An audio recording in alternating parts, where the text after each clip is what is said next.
मिंबर नूर पर जलवाबार सादात इज़ाम उलमाए ज़वील एहतराम हाज़रीन अहले सुन्नत व जमाअत, अस्सलामु अलैकुम व रहमतुल्लाहि व बरकातुहू। वालेकुम अस्सलाम व रहमतुल्लाह। अल्हम्दुलिल्लाह अल्हम्दुलिल्लाहिल हन्नानिल मन्नान अल्लज़ी खलक़ल इंसाना व अल्लमहुल बयान वस्सलातु वस्सलामु अला रसूलिही सय्यिदिल इंसि वल जान व अला आलिही व अस्हाबिही ज़विल खैरि वल इहसान। अम्मा बअद फ़अऊज़ु बिल्लाहि मिनश शैतानिर रजीम, बिस्मिल्लाहिर रहमानिर रहीम। मिनल मुअमिनीना रिजालुन सदक़ू मा आहदुल्लाह अलैहि फमिनहुम मन क़ज़ा नहबहु व मिनहुम मन यंतज़िर व मा बद्दलू तब्दीला। सदक़ल्लाहु मौलाना अज़ीम। बारगाह रिसालत मुआब सल्लल्लाहु अलैहि वसल्लम में एक बार दुरूद पाक का हदिया पेश करें। अल्लाहुम्मा सल्लि अला सय्यिदिना व मौलाना मुहम्मदिन मअदनिल जूदि वल करम व आलिहि व अस्हाबिहिल किराम व इब्निहिल करीम व बारिक व सल्लिम सलातन दाइमतन सरमदन अबदा।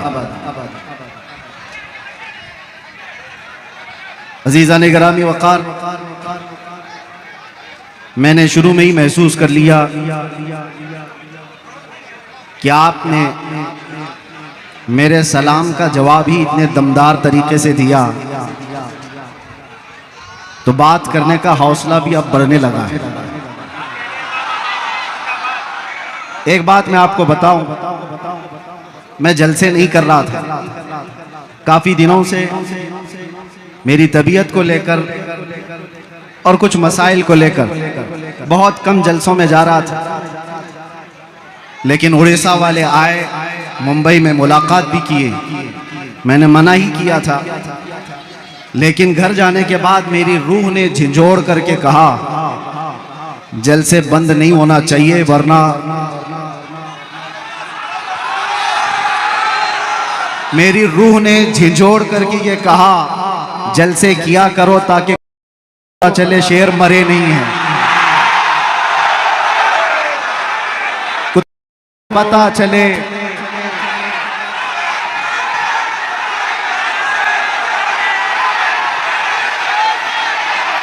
लब्बैक या रसूल अल्लाह, लब्बैक लब्बैक लब्बैक या रसूल अल्लाह, लब्बैक लब्बैक लब्बैक या रसूल अल्लाह, लब्बैक लब्बैक लब्बैक या रसूल अल्लाह।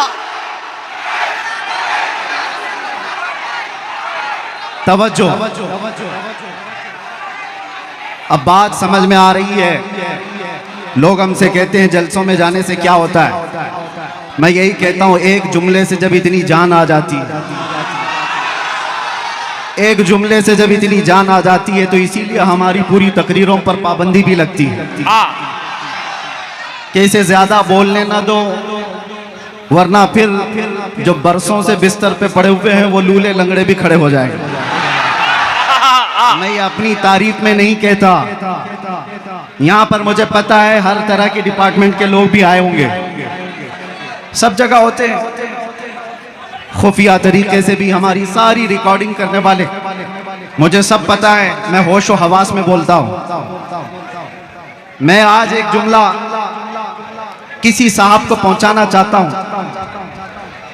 मेरे जेल में अंदर जाती ही चौकी पर पकड़कर मुझे तंज कसते हुए उसने कहा था अच्छी तरह से हमने तुम्हें दिखा दिया, अब कितना बोलोगे, और अच्छी तरह से तुम्हारी यहां पर दुर्गत बन गई है। 6 महीने 8 महीने गुजर गए,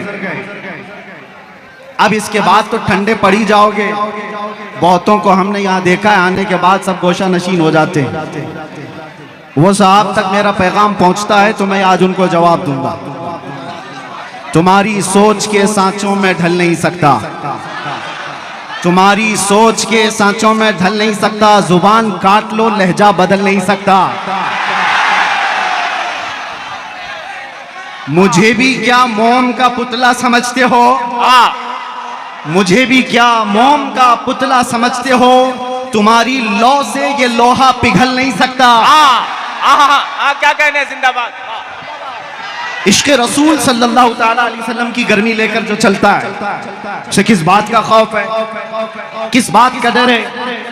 कल भी हम यही कहते थे, खौफ ना रख रजा जरा, तू तो है अब्दे मुस्तफा, तेरे लिए अमान है, तेरे लिए अमान है। आज भी हम यही कहेंगे। मैं नौजवानों को एक बात बताने के लिए आया हूं, ऐ अजीजों, मैदान में बैठकर नारे लगाना यह अलग बात है। मुस्तफ़ा करीम सल्लल्लाहु ताला अलैहि वसल्लम से इश्क का दावा करते हो तो ये इश्क बड़े इम्तिहान भी लेता है, ये मोहब्बत बड़े इम्तिहानात लेती है। अगर उन सारे इम्तिहानात के लिए तैयार हो तो लब्बैक का नारा लगाओ, वरना सारे नारे तुम्हारे सिर्फ दिखावे के हैं। तुम्हारा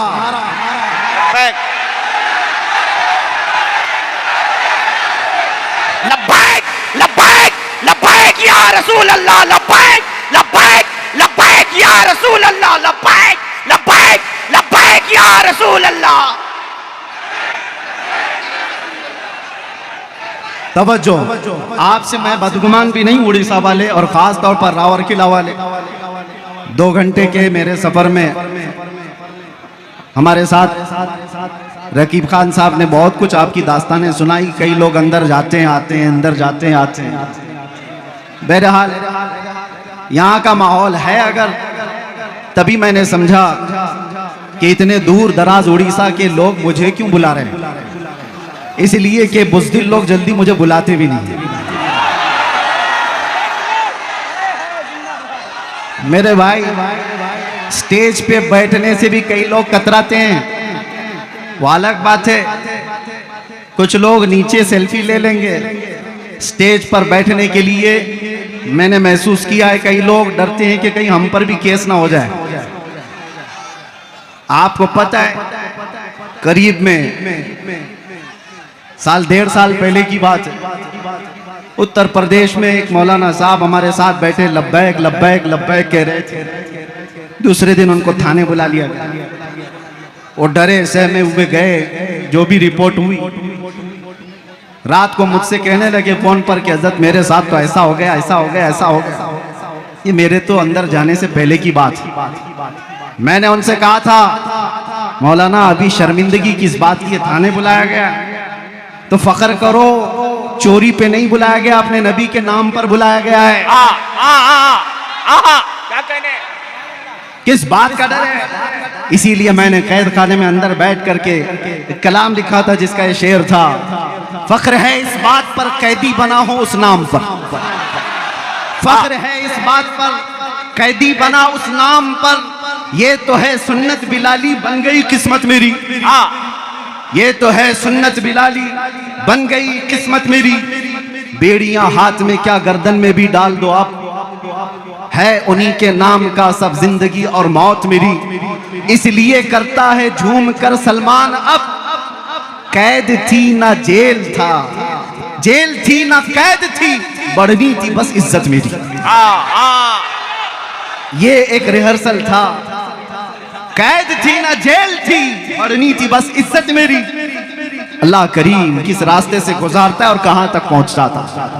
हम तफसीर पढ़ते थे कुरान अजीम में, सूरह यूसुफ को सैयदना यूसुफ अलैहिस्सलाम के भाइयों ने कुएं में डाला था, लेकिन अल्लाह करीम ने इंतजाम फरमाया, वो निकाले गए, बाजारे मिस्र में बेचे गए, फिर जेल भी गए। तकरीबन 10 साल से ज्यादा जेल काटी बगैर किसी गुनाह के, बगैर किसी जुर्म के।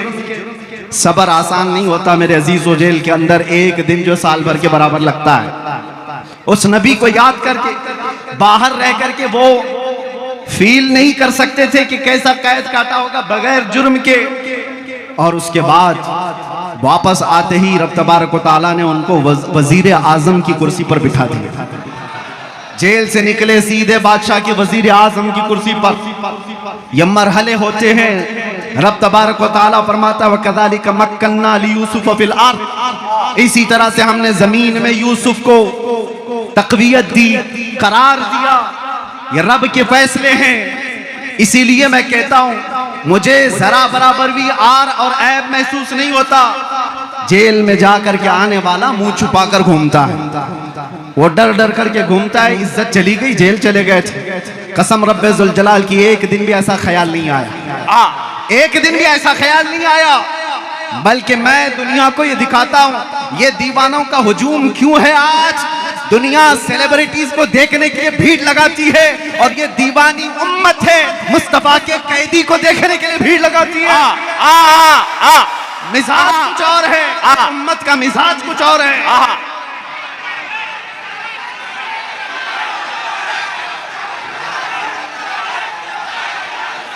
इसलिए बात मैं हमेशा कहता हूं, उनकी बात करो, हर दिल पे राज करो।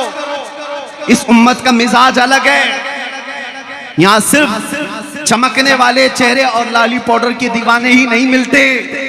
हो सकता है हमारे जवान थोड़े इंटरटेनमेंट के चक्कर में ग्लिमर की दुनिया के पीछे भाग जाते होंगे, लेकिन इनका दिल चीर करके देखो तो इस ग्लिमर को ये किसी न किसी दिन लात मारते हैं और फिर ये कहते हैं अपना सब कुछ गुंबद खजरा कल भी था और आज भी है। मेरे नबी से मेरा रिश्ता कल भी था और बस इस ईमान की बका मैं चाहता हूं मेरे अजीजों, तुम्हारे सीने में ये धड़कन बाकी रहे, ये इश्क मुस्तफा की लौ जलती रहे और तुम्हारी जिंदगी इसी तरह बरकरार रहेगी। हजार मीटिंगें करने दो खुफिया तरीके से तुम्हें मिटाने के लिए, इस्लाम को खत्म करने के लिए बड़े बड़े मंसूबे बनाने दो, तंजीमें बनाने दो, सारी तैयारियां कर लेने दो, हथियार खरीद लेने दो, सब चीजें हो जाने दो, लेकिन एक बात याद रखना, इश्क मुस्तफा सल्लल्लाहु तआला अलैहि वसल्लम की गर्मी राई के दाने के बराबर भी तुम्हारे सीनों के अंदर मौजूद होगी तो सारी दुनिया की ताकत मिलकर के भी तुम्हारा चेहरा देखने की हिम्मत नहीं कर सकेगी। क्या कहने हैं, जिंदाबाद, ताब नहीं ला सकेगी। इसीलिए तो इकबाल ने कहा था, टल न सकते थे जंग में अगर अड़ जाते थे, पांव शेरों के भी मैदान से उखड़ जाते थे, हक से सरकश हुआ कोई तो बिगड़ जाते थे, अरे तेग क्या चीज है हम तोप से भी लड़ जाते थे। ये हमारे आबा व अजदाद का शिवा रहा है, हमारे बुजुर्गों की जो असलाफ का तरीक़े कार रहा है वो आपके सामने रख रहा हूं। आपको मैं मेरी पूरी तकरीरें छानबीन करके निकालूं, वैसे तो आपसे ज्यादा तो गुजरात वालों ने निकाला है। मेरे ख्याल से रोजाना सुबह से शाम तक तकरीरी सुनते थे, हमारी सुनते सुनते निकाले, इसमें से कुछ तो निकाले, निकालते रहे। बहरहाल मैं एक बात बताऊं, पूरी तकरीरों में मेरे कहीं पर भी बताओ, क्या मैंने तुम्हें नेजा, बंदूक, बारूद, बम, ये सारी चीजें हथियार जमा करने के लिए कभी एक बार भी कहा?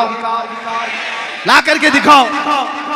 इसलिए कि हम उस गरीब नवाज के गुलामों में से हैं जो हिंदुस्तान आए थे तो गुदड़ी पहन करके आए थे और आज लाखों दिलों पर राज करते हैं। वो कौन सा तोप लेकर के आए थे, कौन से बंदूकें उठा करके आए थे? हाँ, उस जमाने में और भी बादशाह आए थे। शिहाबुद्दीन गौरी शिकस्त खा करके वापस जा रहा था, गरीब नवाज से मुलाकात हो गई थी, 8 फकीरों की जमात आ रही थी। उसने पूछा कि कहां जा रहे हैं? बाबा ने कहा हिंदुस्तान फतह करने जा रहे हैं। जो राजे महाराजों से लड़ करके वापस जा रहा था शिकस्त खा करके, वो 8 फकीरों की जमात को देखकर कहने लगा कि आपके पास क्या है जो आप मुल्क हिंद की फतह की बात कर रहे हो? सरकार गरीब नवाज ने फरमाया, तुम में हम में फर्क ये है, तुम हथियारों पे भरोसा करते हो, हम अल्लाह की जात पे भरोसा रखते हैं। मैं आपको भी यही कहता हूं, मैंने अपनी तकरीरों में कहीं कोई चीज जमा करने के लिए नहीं कहा रे मियां ब्लेड भी रखोगे तो आतंकवादी कहलाओगे। हमारा तो हाल यही है, और प्लास्टिक की चाकू भी रखोगे तो कल न्यूज में आ जाएगा, कल खबर बन जाएगी कि तुम्हारे पास फला फला चीजें थी। मैं इन तमाम बातों की तरफ नहीं तुम्हें ले जाना चाहता, बस एक बात है जो तुम्हें जमीन से उठाकर आसमान तक ले जाती है। वो बात क्या है? कि मोहम्मद से वफा तूने, कि मोहम्मद से वफा तूने, तो हम तेरे हैं, ये जहां चीज है क्या, लौह कलम तेरे। अहले बैत अतहार की बात है यहां पर। आज मैं आपके सामने बताऊं, यह आपका जलसा जो हर साल मुहर्रमुल हराम में फजाइल अहले बैत पर किया जाता है, कौन है वो अहले बैत? हुजूर पाक सल्लल्लाहु तआला अलैहि वसल्लम का वो घराना जिनकी अजमत की आज हम कस्में उठाते हैं, जिनकी पाकी और बुजुर्गी की बातें आज हम करते हैं, लेकिन क्या कभी आपने ये देखा कि उनकी कुर्बानियां कितनी? अहले बैत में से मौला अली करमल्लाहु वजहुल करीम शहीद है, बड़े बेटे इमाम हसन शहीद है, दूसरे बेटे इमाम हुसैन शहीद है। नीचे नस्ल में आओ ज़ैद इब्न अली शहीद हैं, सब जुल्मन शहीद किए हुए लोग हैं। अहले बैत का पूरा घराना इस्लाम के लिए कुर्बान हुआ। अहले बैत का तज़किरा करने से पहले होश और हवास के साथ आपसे मैं कहना चाहता हूं, दिल में अगर हिम्मत है, जिगर है, तो ये सुनो और उनका नाम लो, वरना बुज़दिलों को ये ज़ेब नहीं देता करबला की दास्तान सुनना और सुनाना। बुज़दिलों का शिवा नहीं है ये। करबला रोने धोने और मातम करने के लिए नहीं सुनाए जाते। करबला इसलिए सुनाए जाते हैं कि बुझे हुए दिलों में ईमान ताजा हो जाए, 80 साल का बूढ़ा 25 साल का जवान लगने लगे, उसके अंदर जज्बा हो हक के साथ खड़े होने का और बातिल से डटकर मुकाबला करने का। यही अहले बैत अत्हार का मैसेज है हर जमाने में। मेरे अजीजों, मैं चंद मिसालें आपको दूं। सैयदना अली मुर्तज़ा रज़ियल्लाहु ताला अन्हु को जुल्मन शहीद किया गया कि नहीं?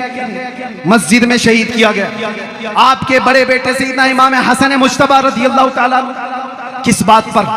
जहर देकर के शहीद किया गया है। एक बार नहीं, 5 बार जहर दिया गया था।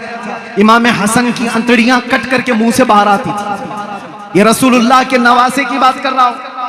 और मेरे आका सल्लल्लाहु ताला अलैहि वसल्लम के दूसरे नवासे सैयदना इमाम हुसैन, उनका वाकया तो पूरी दुनिया भर में ऐसा मशहूर है जैसे सूरज की रोशनी मशहूर है। उम्मत मुस्लिमा क्या, दूसरे गैर मज़ाहिब वाले भी जानते हैं इमाम हुसैन की शहादत को। 22,000 का लश्कर 82 लोगों से कैसे लड़ रहा था, भूखा और प्यासा रख करके उनको तड़पाया जा रहा था, एक एक बच्चे को शहीद करके। अरे 6 महीने के बच्चों को भी नहीं छोड़ा गया। ये शहादत के वाकयात सुने हो कि नहीं सुने हो? ये अहले बैत की कुर्बानियां मैं तुम्हारे सामने रख रहा हूं। वो इसलिए रख रहा हूं कि अहले बैत का नाम लेते हो तो फिर घर में गर्म रोटियां और मुर्ग खा करके दीन की बात करना, ये अहले बैत की मोहब्बत नहीं। तुमसे कुर्बानियां मांगी जाएंगी। अगर तुम सच्चे मुहिब्बे अहले बैत हो, हर जमाने के यजीद के साथ लड़ने की ताकत भी होनी चाहिए। हर फितनों के बादशाह से मुकाबला करने की ताकत होनी चाहिए। आपको पता है इमाम हुसैन मुज्तबा रज़ियल्लाहु ताला अन्हु अपने जवान बेटों के साथ शहीद हुए हैं करबला के मैदान में। बचा कौन था? सिर्फ इमाम ज़ैनुल आबिदीन बेटों। और उसके बाद आपकी औलाद हुई। इमाम ज़ैनुल आबिदीन के बेटे थे सैयदना ज़ैद, जो इमाम बाकर के भाई हैं। सिर्फ और सिर्फ 40 साल की उम्र में वक्त के बादशाह, उसके फितनों के मुकाबले में आपने अलल ऐलान लोगों को जगाना शुरू किया। रसूलुल्लाह के घर वालों की आदत ही है, वो दीन इस्लाम पर कभी धब्बा बर्दाश्त नहीं कर सकते। आज भी होना यही चाहिए। जो सादाते किराम हैं, गद्दी नशीन हैं, उनकी कुर्बानियां भी दी जाएंगी। और अगर वो बाहर आकर अवाम में बेदार करने का जज्बा नहीं रखते तो फिर आपकी तरफ से भी लोग सवालिया निशान उठाएंगे। एक तरफ तो रसूलुल्लाह का घराना, सबसे बड़े सज्जादा नशीन तो इमाम हुसैन, उनसे बड़ा कौन है? लेकिन अपना पूरा खानदान लेकर के मैदान में आए। चाहते अगर वो तो अपना घर बचा करके यजीद की तरफ से हर महीने इनाम भी ले सकते थे, मनसब भी मिल सकता था, कोई किसी शहर का गवर्नर भी बनाया जाता। लेकिन आपका मकसद सियासत हासिल करना ही नहीं था, खिलाफत हासिल करना ही नहीं था। आपका मकसद यह था कि क़यामत तक आने वाले मुसलमान कभी किसी जालिम को इमाम तस्लीम ना करें। ये हुसैनी मिजाज है। आज हम अपनी मस्जिदों में क्या किसी शराबी को इमाम बनाते? क्या किसी चोर को इमाम बनाते? नहीं बनाते। ये दिया हुआ मिजाज इमाम हुसैन का। अगर वो इमाम मान लेते यजीद को तो हम भी कहते हमारी मस्जिद का इमाम चोर जानी हो जाए तो क्या फर्क पड़ता है? रसूलुल्लाह के नवासे जब उसको इमाम मान सकते हैं। इस मिजाज को वहीं पर खत्म किया गया। मैं हजरत ज़ैद इब्न इमाम ज़ैनुल आबिदीन की बात कर रहा हूँ। सिर्फ 40 साल की उम्र में हुकूमत के खिलाफ जब खड़े हुए थे, कितनी आजमाइशें हुई थी। कूफा वालों ने उनको भी बुलाया था। 50,000 लोगों ने हजरत ज़ैद के हाथ में भी बैत की थी। कूफा वालों की आदत ही है। और उसके बाद बनु उमैया का जालिम बादशाह हिशाम बिन अब्दुल मलिक, आपको कत्ल करवा दिया रास्ते में, आपका सर अलग किया गया, दिमश्क ले जाया गया और धड़ को बाजार में रख करके आग लगाई, जलाया गया था। किसकी बात कर रहा हूं? रसूलुल्लाह के घराने की बात कर रहा हूं, इमाम ज़ैनुल आबिदीन के बेटे की बात कर रहा हूं। इतना ही नहीं, आगे चलो तो इमाम मूसा काजिम रदी अल्लाह ताला, इमाम जाफर सादिक के जो बेटे, जुबान में अल्लाह ने इतना असर अता किया था कि जब बोलते थे तो लोग दीवाने हो जाते, और ऐसी ही जुबानों से वक्त के तागूतों को डर लगता है। हर जालिम हुकूमत को हक बोलने वाली जुबान से सबसे ज्यादा डर लगता है। आपको पता है अंग्रेजों ने यहाँ बहुत जुल्म मचाया, बहुत आतंक मचाया, लेकिन उलमाए हक में सबसे ज्यादा उन्होंने अल्लामा किफायत अली काफी रहमतुल्लाह अलैह को सताया। 3000 अंग्रेजों ने मिलकर के गिरफ्तार किया था किफायत अली काफी। क्यों जानते हो? किफायत अली काफी की जुबान में अल्लाह ने ऐसा असर अता किया था, हजारों का मजमा सिर्फ उनकी जुबान पर तौबा कर लेता, सब इश्क रसूल में झूमने लग जाते। अंग्रेजों ने यह महसूस किया था कि यह जुबान सलामत रहेगी तो फिर हमारा तख्ता सलामत नहीं रहेगा। और उसके बाद किफायत अली काफी को कैद करके उनके जिस्म पर इस्त्री फेरी जाती थी, गरम इस्त्री। जब चमड़ी जल जाती थी तो नमक छिड़का जाता।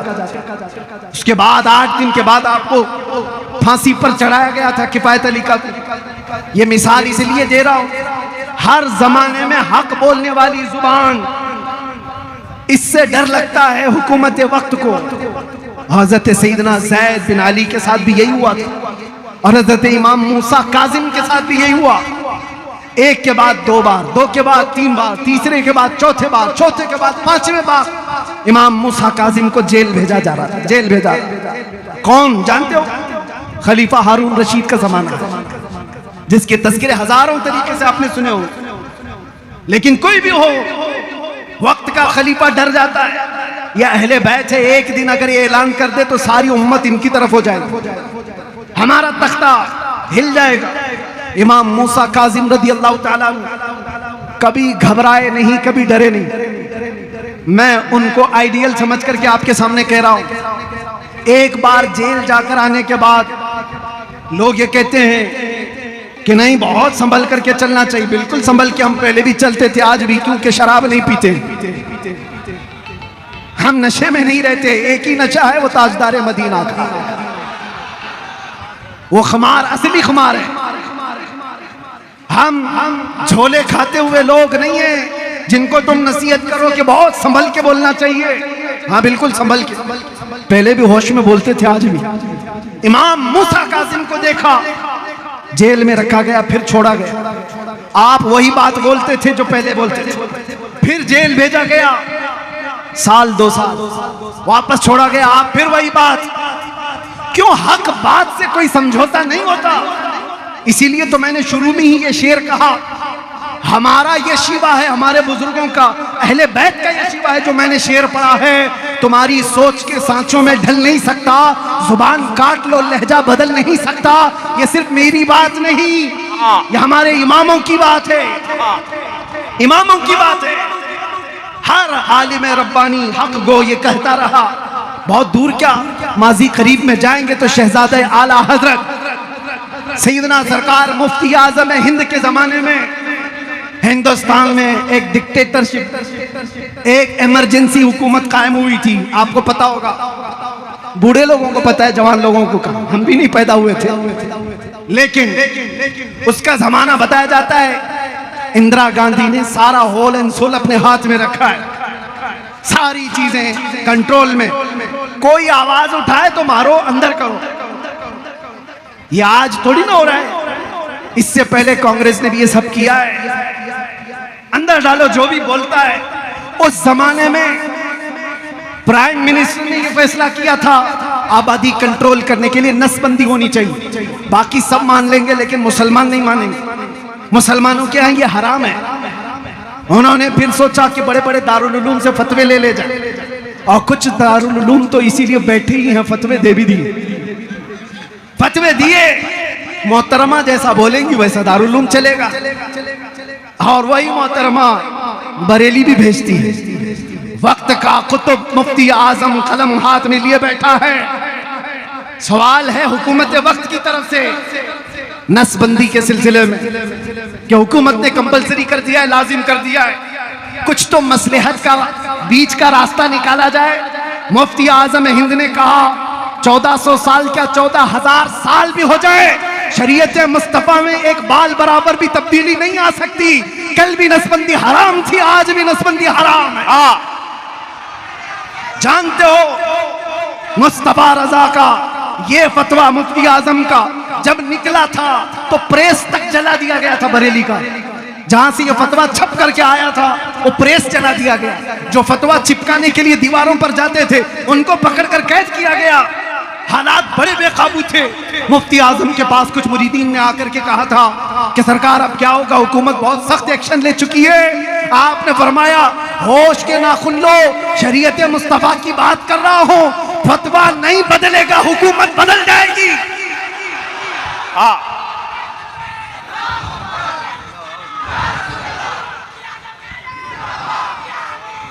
आपने तारीख अगर पढ़ी हो तो उठाकर देख लेना, उस मर्दे कलंदर की जुबान से निकले हुए अल्फाज थे, ज्यादा दिन तक नहीं चली इमरजेंसी, इमरजेंसी इमरजेंसी में चली गई, बहुत इमरजेंसी में चली गई। और उसके बाद आज क्या हाल है बेचारे, इधर से कोई उठाए तो उधर का हाथ टूट जाए, उधर का हाथ पकड़ो तो इधर का पांव टूट जाए, ये हाल है। मैं आपसे कहता हूं एक बात हमेशा याद रखो, उस जमाने में भी मौलवी थे, मौलाना थे, बहुत सारे लोग थे जो उनकी हाँ में हाँ मिला करके मसलहतों की बात कर रहे थे। आज मुझे भी कहते हैं हालात बड़े नाजुक हैं, आप क्या बारूद के ढेर पर उम्मत को लाकर खड़ा करना चाहते हैं? जरा संभल के बोलिए। मैं उनसे कहता हूं याद रखना, बातिल के तलवे चाटने वालों की तारीख नहीं लिखी जाएगी, आंखों में आंखें मिलाकर बात करने वाले की तारीख क़यामत तक जिंदा रखी जाएगी।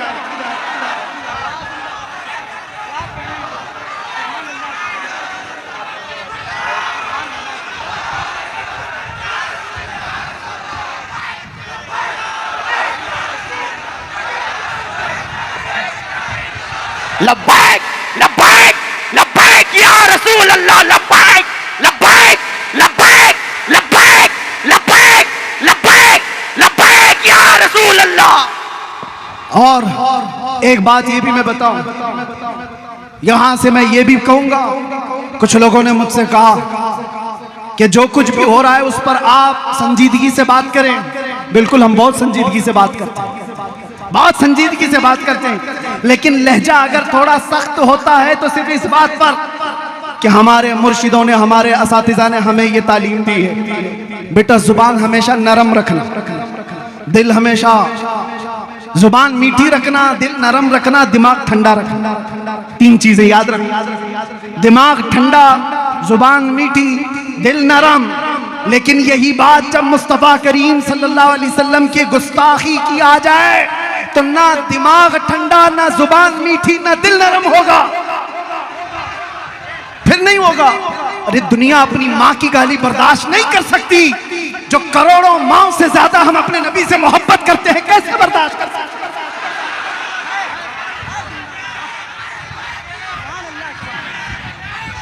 आज फिर पर उठाना शुरू कर दिया अगर किसी ने, और उनको ये लगता है कि हम नहीं बोलेंगे तो सुनो, तुम फिल्म बनाने की कोशिश कर रहे हो, हुजूर की शान में गुस्ताखी करते हुए कोई फिल्म बनाए, कोई कार्टून बनाए, कोई मैगजीन छापे, कोई ट्विटर पर कहे, कोई सोशल मीडिया पर बकवास करे, और तुम्हें ये लगता है कुछ नहीं होगा। तुम तो ये हमारा बुखार नाप रहे हो, मुझे पता है उम्मत मुस्लिमा का बुखार नाप रहे हो तुम, और तुम्हें पता है आज हमारे हाथों में कोई चीज नहीं, ताकत और कुव्वत और सियासत और हुकूमत, तो इसका मतलब ये नहीं है कि तुम्हारा अंजाम कुछ नहीं होगा। याद रखो तुम उस अजीम बारगाह की गुस्ताखी कर रहे हो जो रब्बे कदीर का ऐसा महबूब है जिसके लिए पूरी कायनात बनाई गई है। तुम याद रखना तुम्हारी जुबानें कहां जाने वाली है, तुम्हारा अंजाम क्या होने वाला है। तुम मौसम के कीड़े हो, ये मौसम खत्म होते ही तुम्हारा भी अंजाम बहुत जल्दी खत्म होने वाला है, क्योंकि हमें पता है अबू जहल का अंजाम क्या हुआ था, उतबा शैबा का क्या हुआ, अबू लहब का क्या हुआ, सारे गुस्ताख मिट गए। लेकिन आज तक उम्मत के दरमियान कोई चीज बाकी है तो सिद्दीक की सदाकत बाकी है, फारूक की अदालत के चर्चे बाकी हैं, उस्मान की सखावत के चर्चे बाकी हैं, हैदर कर्रार की शुजाअत के चर्चे बाकी हैं। अरे यजीद तो हुकूमत पर बैठा था, तख्त पर बैठा था, फौज उसकी, ताज उसका, तख्त उसका, हुसैन के पास कुछ नहीं था, लेकिन ढूंढ के निकालो कोई यजीद यजीद का नारा लगाने वाला। अगर भूल करके किसी के मुसलमान के सामने कह भी दिया तो दो तमाचे जोर के पड़ेंगे। हाँ, हमारा हर बच्चा अगर नारा लगाता है तो लब्बैक या हुसैन जरूर कहता है। वो कैसी हुसैनियत है जो 1400 साल के बाद भी ठंडी नहीं होती।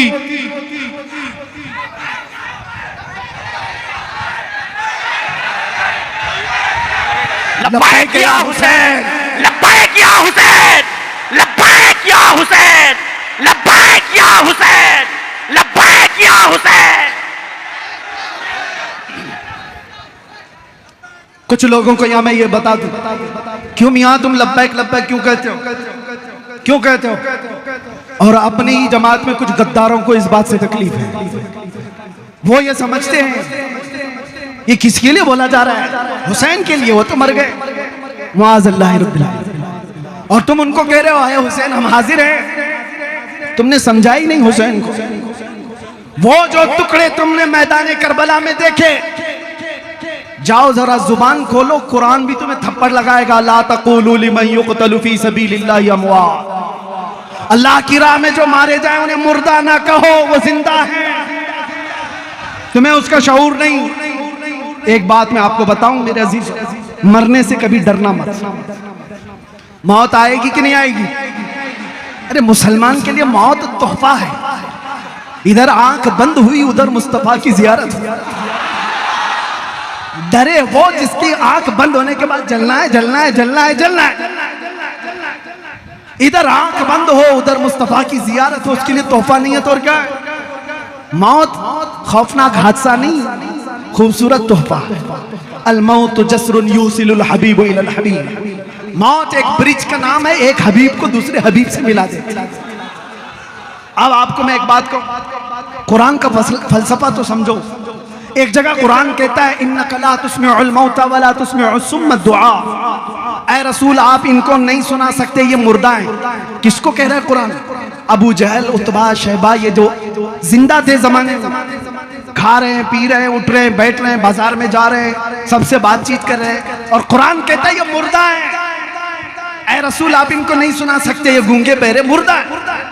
और एक तरफ मैदान करबला, मैदान उहद, मैदान खंदक, मैदान बदर, टुकड़े हो चुके हैं सहाबा के, और कुरान कह रहा है ला तक़ूलू लिमन युक़तलु फी सबीलिल्लाह, इनको मुर्दा मत कहो, इनके टुकड़े हो गए।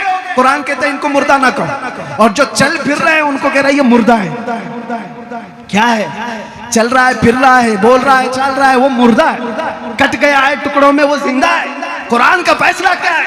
यहां से मैं समझाना चाहूंगा, मौत तो हयात चलने फिरने का नाम नहीं।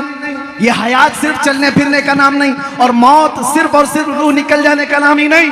कुरान के फलसफे के मुताबिक इश्क़े रसूल में जो मर जाता है वो जिंदा है, और बेइश्क़े मुस्तफा जो चलता फिरता रहे वो मुर्दा है। वो मुर्दा है।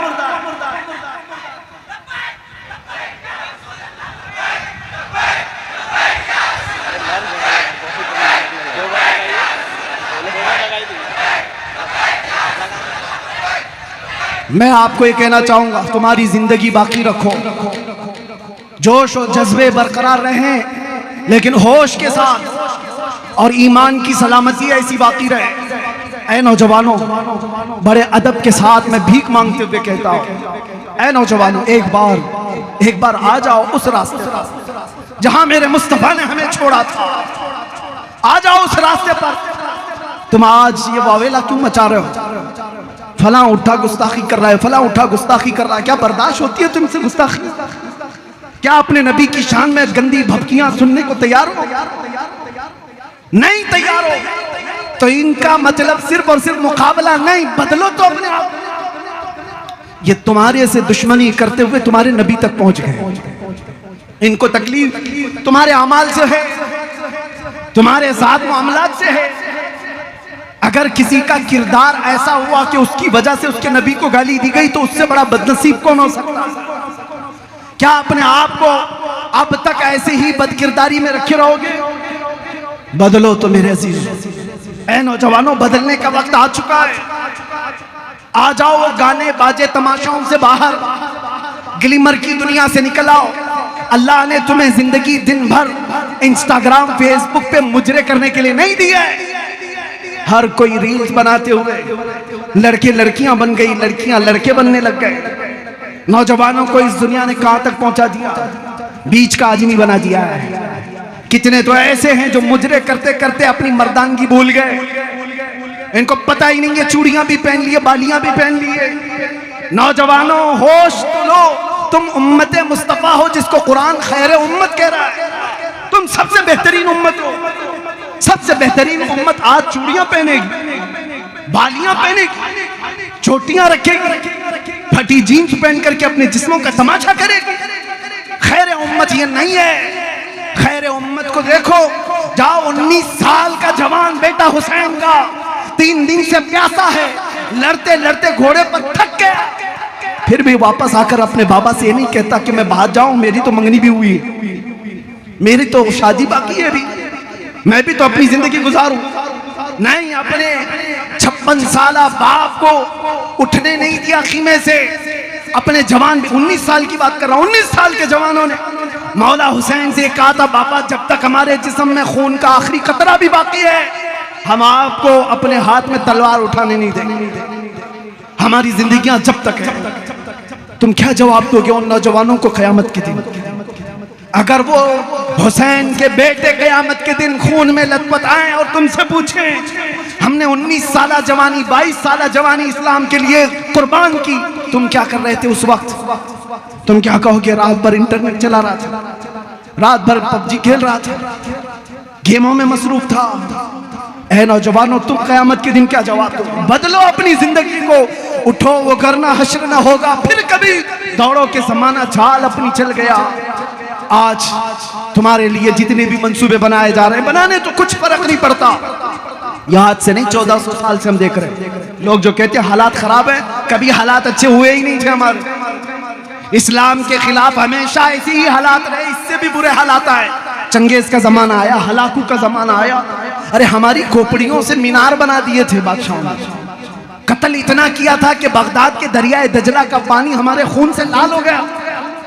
ऐसे हालात भी आए इस्लाम पर, लेकिन इस्लाम उस वक्त नहीं खत्म हुआ था, तो आज के हरामियों से क्या खत्म हो सकता? नहीं होगा। तुम्हें उसकी फिक्र की जरूरत नहीं, तुम्हें अपने अमाल की फिक्र करो। इस्लाम तो सुबह क़यामत तक चमकता दमकता रहेगा। ये मेरे रब का जलाया हुआ दिया है, ये मेरे रब का रोशन किया हुआ चिराग है। मुंह के फूकों से बुझाया नहीं जा सकता। लेकिन आपका हशर क्या होगा, हमारा क्या होगा, इसकी फिक्र तो करो। नशा में तुम्हारा नाम। जेल में मैंने देखा है अक्सर नौजवान जो मुसलमान आए, नशा करते हुए, नशा बेचते हुए, नशा में पकड़े हुए, सप्लाई करते हुए। तुम्हारे हाथों में ये चीज कहां से आ गई? जानते हो मेरे मुस्तफा करीम सल्लल्लाहु ताला अलैहि वसल्लम तो फरमाते हैं, तुम्हारे तलवों में कांटा भी चुभ जाए तो उसका दर्द मुझे होता है। उस रसूल को उम्मत का दर्द है। जब तुम नशे में अपने आप को बर्बाद कर रहे होंगे तो क्या मेरे मुस्तफा को इसकी तकलीफ नहीं होती होगी? तुम अपने आप को हिलाकत में डालते हो और ये सोचते हो ये मेरी लाइफ है, मुझे जीने दो ना। शराब पी रहा है कोई मत बोलो इसको, गुटखा खा रहा है कोई मत बोलो, बीड़ी सिगरेट में ऐसा मस्त हो गया है कि कैंसर होने के करीब है। कोई बोले तो आग बगोला, माँ बोले तो उसके खिलाफ, बीवी बोले तो उसके खिलाफ, बाप बोले तो उसके खिलाफ। तुम ये कहते हो मेरी अपनी लाइफ है, क्यों कोई इंटरफेयर कर रहा है? ए दीवाने, तुझे खबर क्या है तेरी अपनी लाइफ कब से हो गई? तेरी अपनी जिंदगी कब से हो गई? ये तेरी जिंदगी नहीं है। सुन मुर्शिद गिरामी ताजु शरिया क्या कहकर गए थे? जिंदगी ये नहीं किसी की किसी के लिए, जिंदगी है नबी की नबी के लिए। ना समझ मरते हैं जिंदगी के लिए, जीना मरना है सब कुछ नबी के लिए। तुम समझते हो जिंदगी हमारी अपनी है, हम जैसे मर्जी चाहे वैसे जी लेंगे। नहीं, ये नबी के लिए दी हुई जिंदगी है। जीना हो तो मेरे मुस्तफ़ा की मर्जी के मुताबिक जियो, और उस वक्त तक तुम मोमिन नहीं हो सकते जब तक हुजूर की मर्जी के मुताबिक तुम अपनी जिंदगी नहीं बना ले। ला युमिनु अहदुकुम हत्ता यकून हवाहु तबअन लिमा जीतु बिही औ कमा क़ाल नबी सल्लल्लाहु अलैहि वसल्लम। मेरे आका फरमाते हैं उस वक्त तक तुम पूरे मोमिन नहीं हो सकते जब तक कि तुम मेरी मर्जी के मुताबिक, मेरे लाए हुए तरीके के मुताबिक अपनी ख्वाहिशों को पूर्ण नहीं करते। अपनी ख्वाहिशों के मुताबिक मत जियो, मुस्तफ़ा की ख्वाहिश के मुताबिक जियो। यही सहाबा का मसलक, यही अहले बैत का पैगाम। अपनी लाइफ नहीं। आप थोड़ी सी बातें उन लोगों को भी मैं कह देता हूँ। सबसे ज्यादा नुकसान हमें किस बात का है पता है? आज भी और पहले भी होता है, जमात के अंदर मौजूद मुनाफिकीन और गद्दारों से नौजवानों, रोटी टुकड़े सिक्के के लिए कभी अपना ईमान मत बेचना। कितने ऐसे हैं जो मुखबिरी के काम पे लगे हुए हैं, पूरा नेटवर्क फैला हुआ है, पूरा नेटवर्क। किसकी जासूसी कर रहे हैं? 500 रुपए पकड़ा दिया पुलिस ने, इसकी खबर दे दो, उसकी खबर दे दो। तुम्हें पता है जासूसी का अजाब क्या है? अल्लाह की सारे फरिश्तों की उस पर लानत होती है, सारे फरिश्तों की, मलाइका की और अल्लाह की लानत है उस पर जो मोमिनीन की टोह में लगा रहता है। मुझे आज भी वो बात याद आती है। मैं तो गया था, जब मुझे लेने आए थे ऐसा लग रहा था बारात जा रही है। मुझे तो मेरी शादी का भी उतना होश नहीं है कितने लोग आए थे, लेकिन ये जरूर है कि 200 इधर 200 उधर तो थे, और सारे बारात की शक्ल में ले जा रहे थे। देखा भी होगा ना। मुझे उस बात का एहसास नहीं था क्योंकि दिल पाक था, कोई जुर्म करके आया नहीं था, इतना यकीन है। आज भी मैं बबांगे तोहल कहता हूं, हमने कभी कोई खुफिया प्लानिंग की नहीं, सारी इन्वेस्टिगेशन हमारे खिलाफ हो रही थी। मैं आज भी कहता हूं, खुल करके कहता हूं, हम दीवार के पीछे बैठ करके या गुफे में बैठ करके वीडियो बनाने वाले लोग नहीं हैं। मजमे आम में कहते हैं इसलिए कि कोई खुफिया प्लानिंग देश के खिलाफ भी कभी नहीं किया, कभी आतंक फैलाने के लिए जवानों को नहीं जमा किया। जब जब बात किया, मिंबरे रसूल से बात किया, खुल करके कहा, हाँ अगर हुजूर की मोहब्बत का चर्चा करना जुर्म है तो ये जुर्म हम 1000 बार करें। इश्क अगर जुर्म है तो फांसी की सजा दो मुझको, इश्क अगर जुर्म है फांसी की सजा दो मुझको। दरे महबूब पे लेकिन ये सजा दी जाए, दरे महबूब पे लेकिन ये सजा दी जाए। मैं उन गद्दारों से कहता हूं, मैं जब गया बात पूरी कर लेने दे।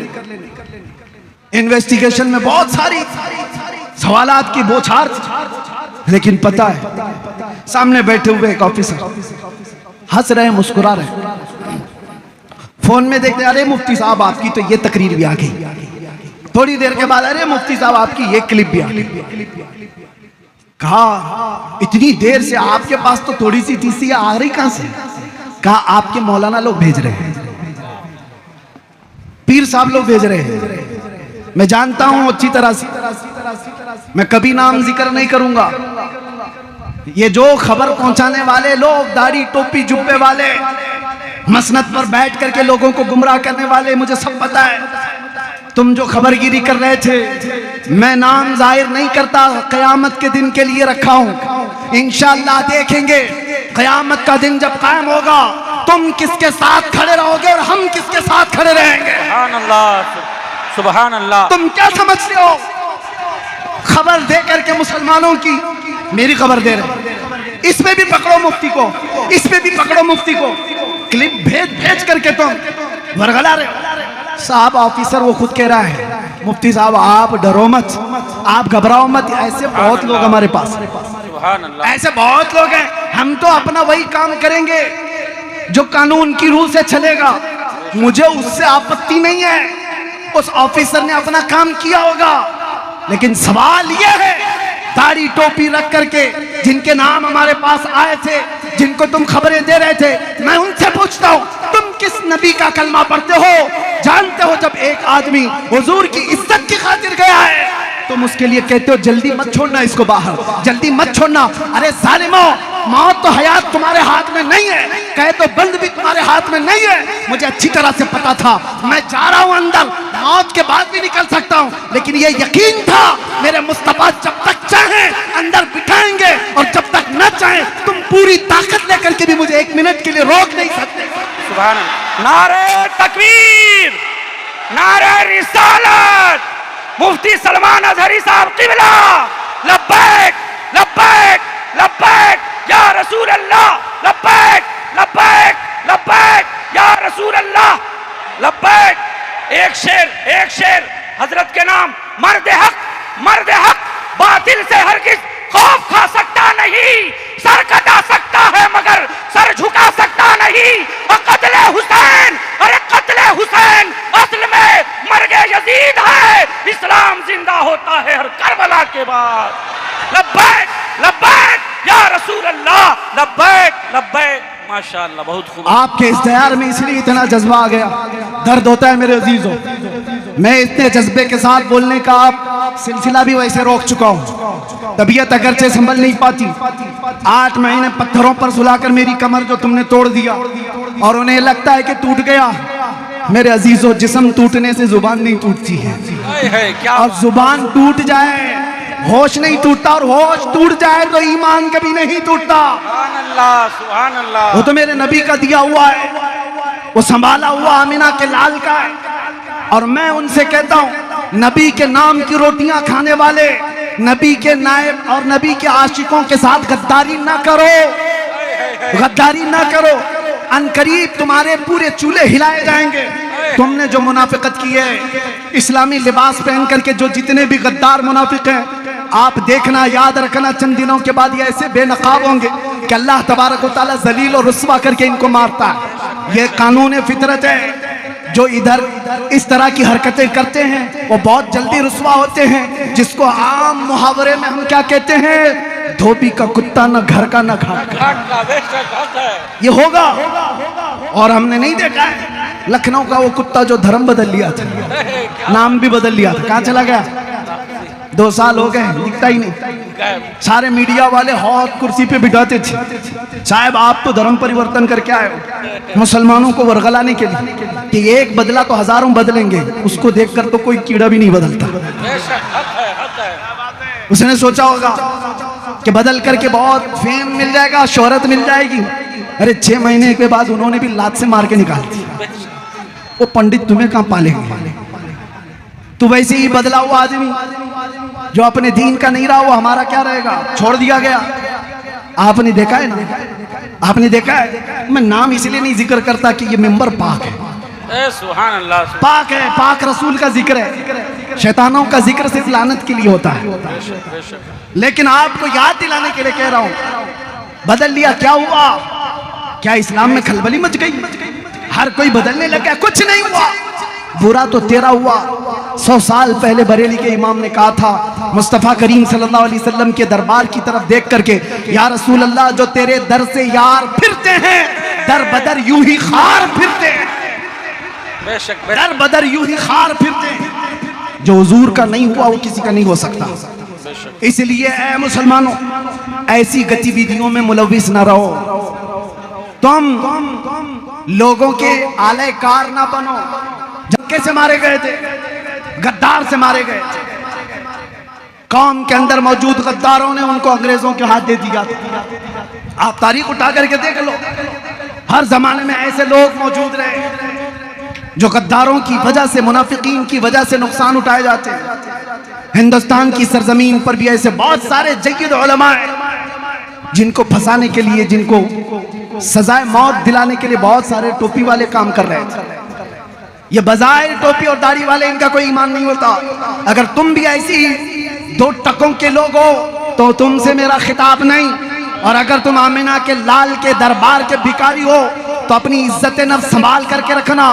करोड़ क्या 10 करोड़ भी कोई दे, गद्दारी मुस्तफा से कभी ना करना। ठोकर मार देना दुनिया की दौलत को और फख्र के साथ कहना, मेरे साथ तो कायनात की बहुत दौलत है जो यहाँ भी मुझे ऊपर ले जाएगी, कब्र में भी और हशर में भी। और फिर ये पुकार कर दुनिया से ये कहना, बतला दो गुस्ताख नबी को, गैरत सुन्नी जिंदा है, उनके नाम पे मर मिटने का जज्बा कल भी था और कल भी था और कल भी था और लब्बैक या रसूल अल्लाह, लब्बैक या रसूल अल्लाह, लब्बैक या रसूल अल्लाह, लब्बैक या रसूल अल्लाह। या रसूल अल्लाह। रावरकिला के तमाम मुसलमान खुश रहे, आबाद रहे। मुजाहिदे मिल्लत की ये सरजमीन पर हमेशा मुजाहिद पैदा होते रहे। आखिर दावाना अल्हम्दुलिल्लाहि रब्बिल आलमीन। अस्सलाम वालेकुम। माशाअल्लाह। जान है इश्क़ मुस्तफ़ा, रोज़ फजू करे खुदा, जिसे हो दर्द का मज़ा वो नाज़े दवा उठाए क्यों। माशा